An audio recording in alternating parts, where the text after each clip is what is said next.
Good morning dear students. Oxford Public School Uklana Mandi welcomes you. Myself Tanisha, subject teacher of biology, class 11 science, and today we will continue our chapter neural control and coordination. In previous video we discussed about the generation and conduction of nerve impulse, and today we will discuss about the new topic, that is transmission of impulse. और ये आपका last topic है chapter का, ठीक है। तो देखिए first of all हम क्या पढ़ेंगे सिनेप्स के बारे में, ठीक है। सिनेप्स पता होना चाहिए आपको, सिनेप्टिक क्लेफ्ट पता होना चाहिए, परिसिनेप्टिक पता होना चाहिए, पोस्ट सिनेप्टिक पता होना चाहिए, तभी आपको ट्रांसमिशन जो है वो क्लियर होगा। तो सबसे पहले आपकी बुक में ये डायग्राम दे रखा होगा, ठीक है। तो इस डायग्राम पे जाना, ये मैंने ऐसा स्ट्रक्चर, जब स्ट्रक्चर ऑफ न्यूरॉन करवाया था तो मैंने एक टर्म वहां पे क्या क्या करवाया था आपको, सिनेप्टिक नोड के बारे में बताया, ठीक है। तो देखो बच्चे, ये सिनेप्टिक नोड जाएगा, ये क्या जाएगा, सिनेप्टिक नोड। और मैंने बोला था सिनेप्टिक नोड के अंदर न्यूरोट्रांसमीटर होते हैं, यानी कि केमिकल्स होते हैं, और उन न्यूरोट्रांसमीटर का नेम मैंने बताया था एसिटाइलकोलिन, ओके। तो देखिए ये आपका जाएगा सिनेप्टिक नोड, और ये जो आपको मेम्ब्रेन दिख रही है ना, ये वाली मेम्ब्रेन, इसको बोलते हैं परिसिनेप्टिक। इसको क्या बोलेंगे, परिसिनेप्टिक मेम्ब्रेन। ये न्यूरॉन का टेल वाला पार्ट है, और ये जो आपको मेम्ब्रेन दिखेगी इसको बोलेंगे परिसिनेप्टिक मेम्ब्रेन। नेक्स्ट वाले का जब आप जाओगे तो आपको मिलेगा post synaptic membrane. Next neuron का आगे वाला पार्ट को आप बोलोगे पोस्ट सिनेप्टिक न्यूरॉन। पोस्ट क्यों बोला, क्योंकि यहाँ से नर्व इंपल्स अब कहाँ जाएगा, यहाँ जाएगा। यहाँ से इलेक्ट्रिक करंट अब कहाँ जाएगा, यहाँ जाएगा। तो इसको परी का नाम देंगे और इसको किसका देंगे, पोस्ट का देंगे, ठीक है। तो देखिए आपको कैसे याद रखना है, इस मेम्ब्रेन को बोला परिसिनेप्टिक, इसको बोला पोस्ट सिनेप्टिक। दोनों के बीच में क्या है, स्पेस है, ठीक है। दोनों के बीच में आपको क्या दिख रहा है, स्पेस दिख रहा है, जंक्शन दिख रहा है, इसको आप बोलोगे सिनेप्स। इसको क्या बोलोगे, सिनेप्स। और परिसिनेप्टिक, सिनेप्स और पोस्ट सिनेप्टिक मेम्ब्रेन तीनों को मिलाकर बोलते हैं synaptic cleft. Presynaptic membrane, then synapse, और लास्ट में आपका क्या हो जाएगा, पोस्ट सिनेप्टिक मेम्ब्रेन। इसको हम बोलेंगे बच्चे सिनेप्टिक क्लेफ्ट बोलेंगे, ठीक है। तो सबसे पहले आप सिनेप्स की डेफिनेशन देखिए। Transmission of impulse, transmission of impulse कल मैंने करवाया था आपको, एक्शन पोटेंशियल कैसे जनरेट होता है, रेस्टिंग से कैसे वो मतलब स्टिमुलेशन आएगा। तो transmission of impulse from one neuron to the next neuron, ठीक है। किसके थ्रू जाएगा, एक स्पेस के थ्रू जाएगा, स्पेस के थ्रू बोल दीजिए या जंक्शन के थ्रू बोल दीजिए, उसे ही हम क्या बोलेंगे, सिनेप्स बोलेंगे। एक न्यूरॉन से दूसरे न्यूरॉन में इलेक्ट्रिकल करंट का फ्लो होना, नर्व इंपल्स का जाना, उसे आप क्या बोलोगे, सिनेप्स बोलोगे। मतलब किसके थ्रू गया, वो एक जंक्शन के थ्रू गया। अगर मैं जाऊं कि सिनेप्स के कितने टाइप होते हैं, तो सिनेप्स जाता है 2 टाइप्स का। फर्स्ट इज इलेक्ट्रिकल सिनेप्स और सेकेंड होता है केमिकल सिनेप्स।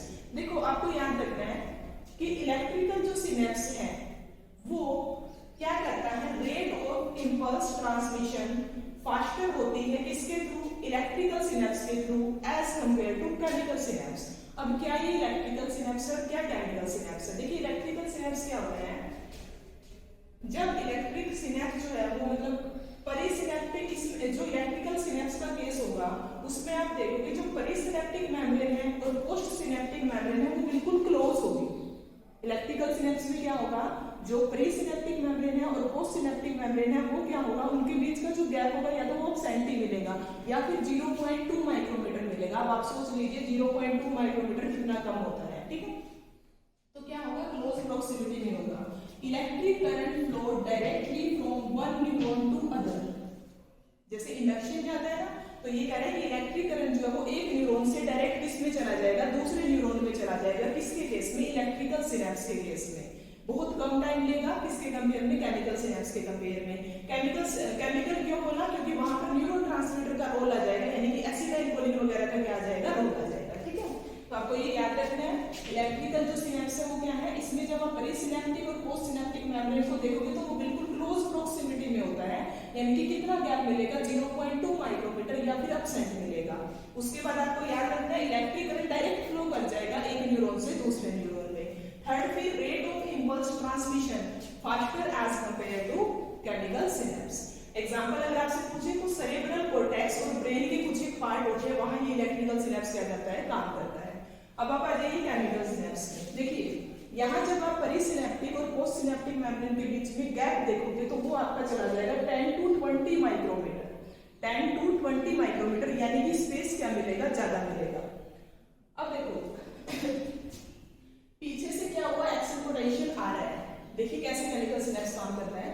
पीछे से एक्शन पोटेंशियल आ रहा है, आप अपनी बुक में जाओगे तो ये छोटी छोटी वेसाइकल्स दिखेंगी आपको, क्या दिखेंगी, सिनेप्टिक नोब वाले पार्ट पर जाना, ठीक है, वहां आपको छोटी छोटी वेसाइकल्स मिलेंगी। उन वेसाइकल्स के अंदर क्या मतलब आपको याद रखना है, पेरिसिनेप्टिक नोब जो है वो क्या बनाता है, वेसाइकल्स बनाता है, और उस वेसाइकल्स के अंदर क्या फील्ड होते हैं, न्यूरोट्रांसमीटर। वो न्यूरोट्रांसमीटर कब तक रिलीज नहीं होंगे, जब तक उनको स्टिमुलेशन नहीं मिलेगा, मतलब जब तक पीछे से एक्शन पोटेंशियल नहीं आएगा। और वो न्यूरोट्रांसमीटर क्या है, एसिटाइलकोलिन। अब देखो यहाँ क्या होगा, जैसे ही एक्शन पोटेंशियल पेरिसिनेप्टिक नोब पर क्या हुआ, रीच हुआ, पहुंच गया, तो यहाँ जो आपका ये सिनेप्स दिख रहा है आपको, न्यूरोट्रांसमीटर जो जंक्शन दिख रहा है यहाँ पे, यहाँ पर पड़ा हुआ है कैल्शियम आयन। क्या पड़ा हुआ है, कैल्शियम आयन। ये कैल्शियम आयन जब तक एक्टिवेट नहीं होगा तब तक, जब तक पीछे से एक्शन पोटेंशियल नहीं आएगा। जैसे ही एक्शन पोटेंशियल आया, कैल्शियम जो आयन है वो एक्टिव हो गए, मतलब उनकी कंसंट्रेशन बढ़ गई, और वो किसके अंदर जाके एंटर कर गए, पेरिसिनेप्टिक नोब के अंदर, नोब के अंदर चले गए। जैसे ही कैल्शियम आयन नोड के अंदर गए, वेसाइकल्स के अंदर मूवमेंट स्टार्ट हो गई। वेसाइकल्स के अंदर क्या स्टार्ट हो जाएगी, मूवमेंट, और वो आगे इस पेरिसिनेप्टिक मेम्ब्रेन से क्या हो जाएंगे, फ्यूज हो जाएंगे। जैसे ही वो फ्यूज होंगे, इनके अंदर जो न्यूरोट्रांसमीटर है वो रिलीज होके कहाँ आ जाएगा, सिनेप्स में, यानी कि न्यूरोट्रांसमीटर जंक्शन में। समझ आया, कैल्शियम आयन की कंसंट्रेशन यहाँ क्या है, वो अभी इनएक्टिव फॉर्म में, जब तक उसको पीछे से सिग्नल ही नहीं मिलेगा तो वो रिलीज नहीं होगा। एक्शन पोटेंशियल जैसे ही आया किसमें, पेरिसिनेप्टिक नोब में, तो कैल्शियम आयन जो है उनकी भी मूवमेंट क्या हो गई, स्टार्ट हो गई। उन्होंने कहाँ एंटर कर दिया, पेरिसिनेप्टिक नोब में। पेरिसिनेप्टिक नोब में एंटर करते ही जो वेसाइकल्स यहाँ पड़ी हुई थी उनकी मूवमेंट स्टार्ट हुई। मूवमेंट स्टार्ट हुई तो वो पेरिसिनेप्टिक मेम्ब्रेन के साथ जाके फ्यूज हो गई।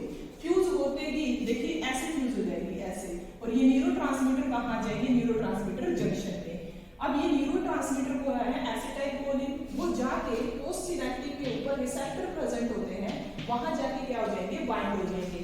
अब ये जैसे ही यहाँ बाइंड हुआ, नेक्स्ट न्यूरॉन में एक्शन पोटेंशियल दोबारा से क्या हो गया, जनरेट हो गया, यानी कि सोडियम आयन चैनल यहाँ पर क्या हो गए, ओपन हो गए, ठीक है। सोडियम आयन चैनल ओपन हुए, एक्शन पोटेंशियल जनरेट हो गया। अब वो एक्शन पोटेंशियल जो आया है वो इनहिबिटरी भी हो सकता है या फिर एक्साइटेटरी भी हो सकता है। इनहिबिटरी का मीनिंग किसी चीज को दबाना, या फिर वो किस चीज के लिए आया है, एक्साइटमेंट के लिए। वो डिपेंड करेगा कि किस तरह से वहां वो अपना एक्ट करेगा, ठीक है। तो याद रखना आपको ये सारा, यहाँ से न्यूरोट्रांसमीटर रिसेप्टर पर जाकर बाइंड होंगे, रिसेप्टर पर बाइंड होते ही क्या होगा, नेक्स्ट जो न्यूरॉन है उसमें एक्शन पोटेंशियल दोबारा से क्या हो जाएगा, जनरेट हो जाएगा। यही हमारा था, देखिए दे भी रखा है यहाँ पे केमिकल सिनेप्स।